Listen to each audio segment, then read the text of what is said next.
نحمده ونصلي اما بعد اعوذ باللہ من الشیطان الرجیم بسم اللہ الرحمن الرحیم قل هل يستوي الذين يعلمون والذين لا يعلمون انما يتذكر اولو الالباب وقال رسول اللہ صلی اللہ علیہ وسلم طلب العلم فریضۃ علی کل مسلم ومسلمۃ۔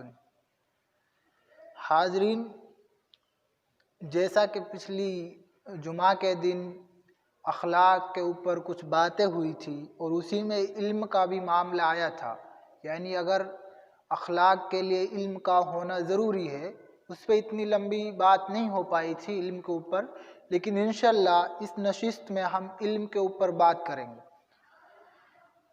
سورہ زمر کی آیت نمبر 9 میں نے آپ کے سامنے تلاوت کری۔ اس میں اللہ تعالیٰ نے علم والوں کے مرتبہ بتلایا ہے۔ اللہ تعالیٰ نے فرمایا قل هل يستوي الذين يعلمون والذين لا يعلمون، کہ آپ کہہ دیجئے کہ جاننے والے اور نہ جاننے والے برابر نہیں ہو سکتے ہیں۔ یعنی اس آیت میں اللہ تعالیٰ نے علم والوں کی فضیلت بتلائی ہے، اور کس میں بتلائی ہے؟ اپنی کتاب، دنیا کے اندر سب سے مقدس کتاب قرآن مجید کے اندر کہا ہے کہ علم والے نہ جاننے والوں سے، جاہل سے، ان پڑھ سے ان کا مرتبہ اونچا ہوتا ہے۔ کیوں اونچا ہوتا ہے؟ کیونکہ ان کے پاس علم ہے، کیونکہ وہ اپنے علم کے ذریعے اچھائی اور برائی میں فرق کرتے ہیں، اچھائی اور برائی کو سمجھتے ہیں اور لوگوں کو سمجھاتے ہیں اور لوگوں کو بتلاتے ہیں اپنے علم کے ذریعے کہ یہ چیز اس قوم کے لیے یا اس سماج کے لیے، اس معاشرے کے لیے نقصان دہ ہے۔ اور جو علم والے ہوتے ہیں وہ کسی بھی فتنے کو آنے سے پہلے بھاپ لیتے ہیں، آنے سے پہلے جان لیتے ہیں کہ یہ فتنہ جو آئے گا، یہ جو قانون یا کچھ بھی جو معاملہ ہوگا، وہ اپنے علم کے ذریعے پہلے اندازہ لگا لیتے ہیں کہ اس سے قوم کو یہ نقصان ہو سکتا ہے، اس سے قوم کو یہ فائدہ ہو سکتا ہے۔ جبکہ جو علم والے نہیں ہوتے ہیں، وہ جب فتنہ وقوع پذیر ہو جاتا ہے یا پھر کوئی مصیبت وقوع پذیر ہو جاتی ہے، اس کے بعد ان کو پتہ چلتا ہے کہ یہ مصیبتیں ہمیں یہ نقصان دے کر چلی گئی۔ اور پھر جو اس قوم کو پہلی وحی دی گئی تھی تو اس وقت سب سے پہلا جو معاملہ تھا وہ علم کا ہی تھا۔ اللہ تعالیٰ نے کہا اقرا، کہ پڑھ۔ کیوں کہا؟ وہاں پر زنا عام تھا، اس سماج کے اندر چوری عام تھی، ڈاکہ زنی عام تھی، یہاں تک کہ کعبہ کا ننگے طواف کرتے تھے، اتنی فحاشی تھی۔ لیکن اللہ تعالیٰ نے یہ نہیں کہا کہ تم کعبہ کا ننگا طواف مت کرو، یہ نہیں کہا کہ تم زنا نہیں کرو، یہ نہیں کہا کہ تم چوری مت کرو، یہ نہیں کہا تم قتل اور غارت گیری مت کرو۔ یہ تمام چیزیں اللہ تعالیٰ نے نہیں کہی، حالانکہ یہ بہت بڑے گناہ ہیں۔ قرآن مجید کے اندر ان کو الگ سے بیان کیا گیا ہے، ان کو انجام دینے کی وجہ سے دیت بھی وقوع پذیر ہوتی ہے، لیکن پھر بھی اللہ تعالیٰ نے یہ نہیں کہا۔ یہاں تک کہ جن انبیاء کو بھیجنے کا، مبعوث کرنے کا جو مقصد ہے کہ اللہ تعالیٰ کی خالص عبادت کرانا اس زمین پر، توحید کے لیے انبیاء کو مبعوث کرایا جاتا تھا، لیکن پھر بھی اس توحید کا پہلا نہیں کہا، پہلے یہ نہیں کہا کہ تم ان جو اللہ تعالیٰ کی عبادت میں ان معبودان باطلہ کی عبادت کرتے ہو، ان کا بائیکاٹ کرو، ان کو چھوڑو۔ یہ چیز بھی پہلے ضروری تھی، لیکن اللہ تعالیٰ نے اس چیز کا حکم نہیں دیا۔ پہلے جس چیز کا حکم دیا وہ تھا کہ علم حاصل کرو، پہلے جس چیز کے بارے میں کہا وہ تھا کہ تم پڑھو، یہ نہیں کہا کہ تم ان معبودوں کی عبادت مت کرو، یہ نہیں کہا کہ تم چوری مت کرو، بلکہ کہا اس قوم کو کہ تم پڑھو۔ کیونکہ اگر ہم عبادت بھی کر رہے ہیں، اگر ہمیں یہ نہیں پتا کہ ہم سجدہ کس طریقے سے کریں گے، اگر ہمیں یہ نہیں پتا کہ سجدے میں کون سی دعائیں پڑھی جاتی ہیں اور اگر پڑھی جائیں گی تو کس طریقے سے ان کے تلفظ کو ادا کرایا جائے گا، یہ نہیں پتا، تو ہماری عبادت ہمیں ثواب کے بجائے گناہ دے کر جائے گی، ہمیں ثواب ملنے کے بجائے الٹا ہماری عبادت ہمیں بد دعا دے کر جائے گی۔ اس لیے اگر ہم نماز پڑھیں گے تو پہلے ہمیں